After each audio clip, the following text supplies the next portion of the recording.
Hey guys, ayun guys, as you can see guys, nagluto ako ngayon ng pansit bato guys, yung mga tira-tira guys sa plastic, kasi hindi ko na inubos last time kasi sobrang dami. So ayun guys, yung diskarte ko ngayon, yung discarding luto sa karinderya ng pansit. Ayan, nagpakulo ng tubig, may manok, may atay, may kaunting carrot lang guys. Okay, atay ng manok yan. Tapos ang gagawin ko dyan guys, since nakikita nyo, medyo luto na yung pansit. Sabi ko kasi medyo masabaw, diba?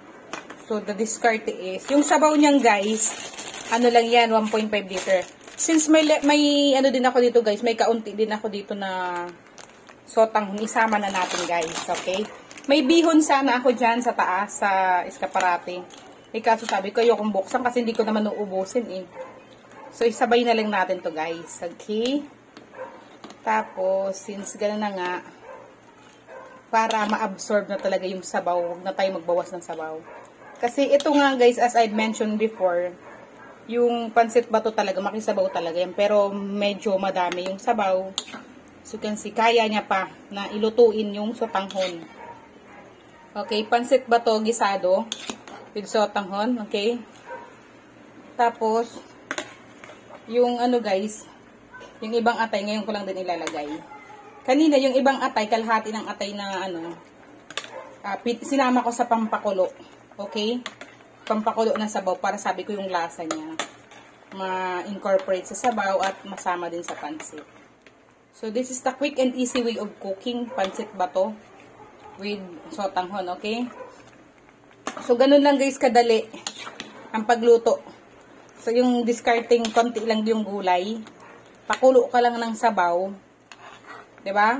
Ay, hindi pa rin, sorry. Gisa ka lang guys, bawang sibuyas. Tapos lagay mo yung manok.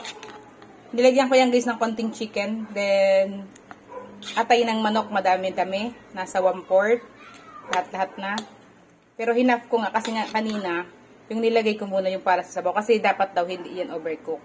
Para nakukuha natin yung iron. Kaya nga yung half portion is dinilay ko ilagay, diba? Kakalagay ko lang. So, ayun. Tapos, nung nalagay ko na nga yung guys, yung chicken, yung atay, nilagyan ko na yun ng sabaw.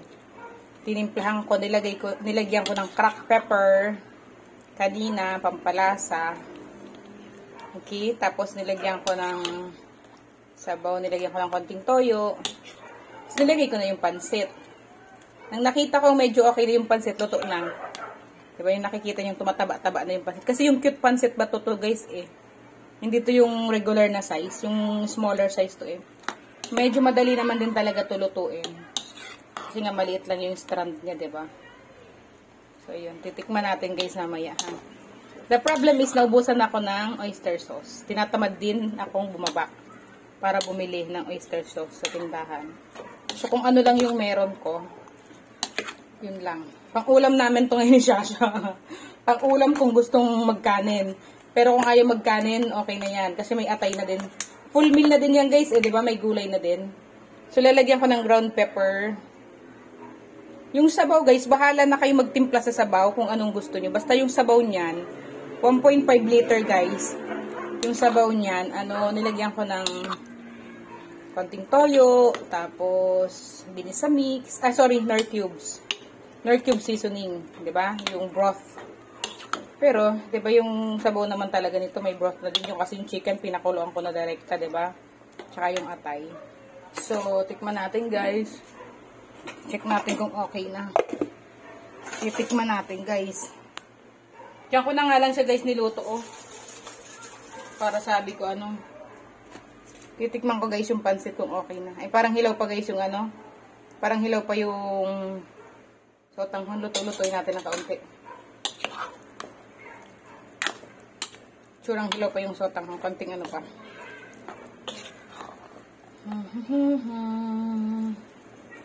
Gisa lang guys, sibuyas, kamatis, ilagay yung manok, konting manok, ilagay yung kalahati, yung 100 grams ng atay, tapos yung kalahati naman ng yung 300 grams wala, pag tuto na talaga siya, yung pansit, saka po nilagay.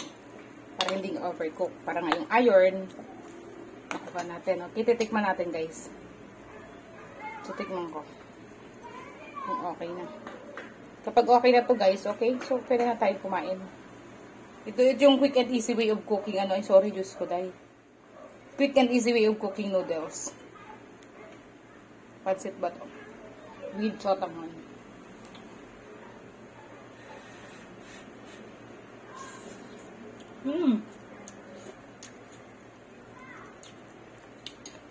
Konti pa, guys.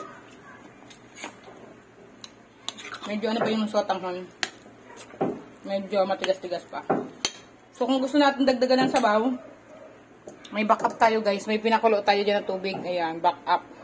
Kaya makisabaw nga, guys, yung ano, pansit bato. Yun talaga yung totoo dyan. Makisabaw yung pansit bato.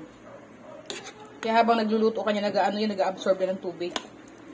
At hindi yan guys, hindi siya mabilis tawag nito, magrugi. Ang sabi dun, yung malambot, hindi yan ganun. Yun talaga yung nature ng pansit bato. Yan. Tingnan natin yung noodles. Yung pansit bato naman, okay na siya. Okay na yung ano niya, pagkaluto niya. Pero yung sotanghon, medyo matigas pa. At nararamdaman ko pa yung ano niya pagiging matigas ng noodle. So, kaya dinagdagan ko ng sabaw. Sayang kasi kung itatapon ko, guys, yung pansit na tira-tira. Di ba, tingnan nyo, guys, nakaluto po ng ganyang kadami, oh. May atay, oh, sangka po. Madaming atay ako nilagay, guys,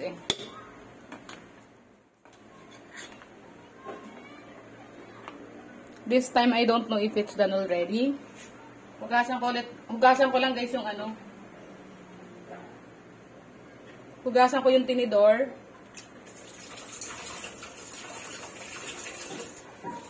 Ayun, hinugasan ko. Pahinaan ko na, guys, ang apoy.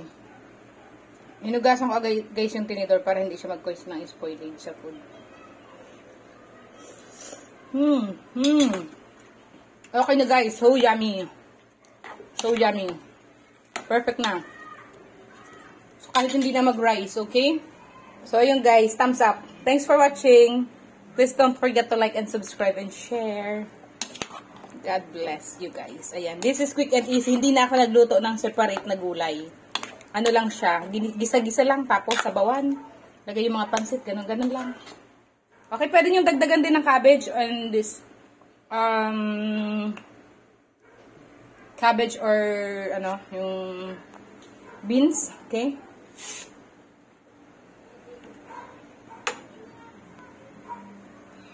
Bye! Thumbs up, guys. Jammers. Kainan na, guys. Ooh, sarap. Bagong luto.